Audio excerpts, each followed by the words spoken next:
ప్రియ దేవుని బిడ్డలైన ప్రతి ఒక్కరికి ఉదయకాలపు శుభాభివందనాలు తెలియజేస్తున్నాను. ఈరోజు మా అనుదినటువంటి ఆత్మీయ వాక్కు నీవు క్షమించావా అంటే మన జీవితంలో దేవుని వాక్య లేఖనం సెలవిచ్చిన రీతిగా కొలస్సీలకు రాసిన పత్రిక 3వ అధ్యాయం 13వ వచనాన్ని ఒకసారి చదువుదాం. ఎవడైనను తనకు హాని చేసినని ఒకడు అనుకుని ఎడల ఒకరినొకడు సహించుచు ఒకరినొకడు క్షమించుడి. ప్రభువు క్రీస్తు మిమ్మల్ని క్షమించులాగున మీరును క్షమించుడి.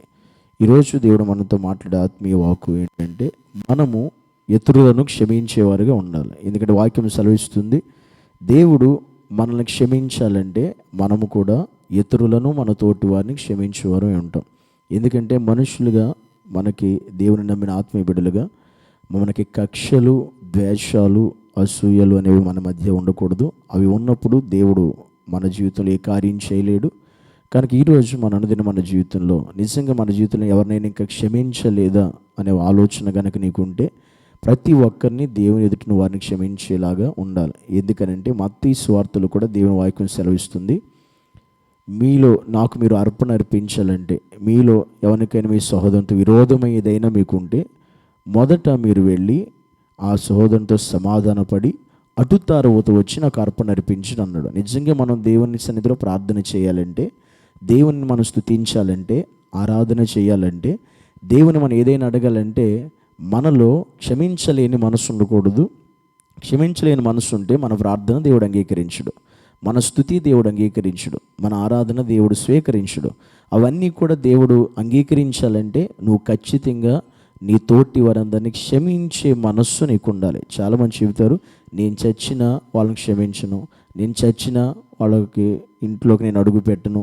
ఈ రకమైన ఆలోచన క్రైస్తవులు చాలామంది కలుగుంటారు. అలాంటి మనసు నీకున్నప్పుడు నువ్వు ఎప్పటికీ దేవుడు కూడా నిన్ను క్షమించడు.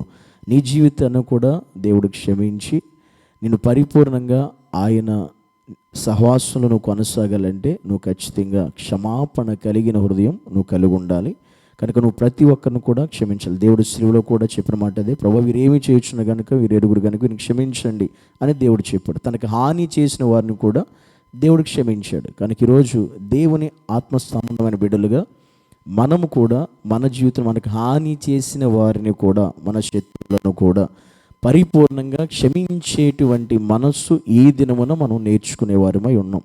క్షమించే మనస్సు నీకుంటే నీవు ఏది దేవుని ఎదుటికి వచ్చి అడిగినా అది దేవుడు మన జీవితంలో చేస్తాడు. కనుక ఈరోజు దేవుడు మనకి ఇచ్చే ఆత్మీయ వాక్కు క్షమాపణ కలిగిన హృదయం మనందరికీ ఉండాలి. దాని ద్వారా దేవుడు మన జీవితాన్ని సంపూర్ణంగా పరిపూర్ణంగా క్షమిస్తాడు. అందరూ ఒక నిమిషం కళ్ళు మూసుకుందాం, ప్రార్థన చేసుకుందాం. పరిశుద్ధుడైన మా తండ్రి నీకు వందనాలు. ఈరోజు ఈ సమయంలోనైనా నీ పరిశుద్ధమైన నామం బట్టి మహిమ చెల్లిస్తున్నాం. ఈ దినం మేమందరం కూడా ఇంకెవరైనా మేము క్షమించలేని వారమైతే పరిపూర్ణంగా క్షమించే మనస్సు మాకు దయచేయండి ప్రభువా. ఎందుకంటే మేము ఎవరిని క్షమించలేని మనస్సు కలిగి ఉంటే నీవు మమ్మల్ని క్షమించవు గనుక మేము నిన్ను స్తుతించాలన్నా, ఆరాధించాలన్నా, నీ నామాన్ని గణపరచన్నా, నువ్వు ఆరాధన అంగీకరించాలన్నా, మార్పును నువ్వు అంగీకరించాలన్నా మేము క్షమాపణ కలిగిన హృదయం కలిగి ఉండాలి ప్రభువా. అలాంటి మనస్సును ఈ మాట ఆలకిస్తున్న వింటున్న ప్రతి ఆత్మ సంబంధ బిడ్డలందరికీ అలాంటి క్షమించే మనస్సును మీరు అనుగ్రహించి సహాయం చేసి కృప చూపించమని ప్రభువును రక్షకుడైన యేసుక్రీస్తు ఉన్నతమైన నామములో ప్రార్థించి అడిగి వేడుకుంటున్నాము మా పరమ తండ్రి, ఆమేన్. మన తండ్రి అయిన దేవుని యొక్క ప్రేమయు, కుమారుడైన యేసుక్రీస్తు యొక్క కృపయు, పరిశుద్ధాత్మ యొక్క అన్యోన్య సహవాసము, ఆయన సన్నిధి ఆదరణ సదాకాలం మనకును తోటి వారందరికీ కూడా సకల పరిశుద్ధులకు కూడా తోడై ఉండి నడిపించునుగాక, ఆమేన్.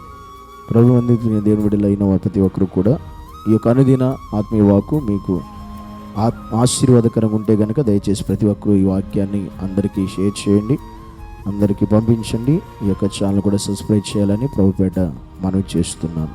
అందరికీ ప్రైజ్ లార్డ్.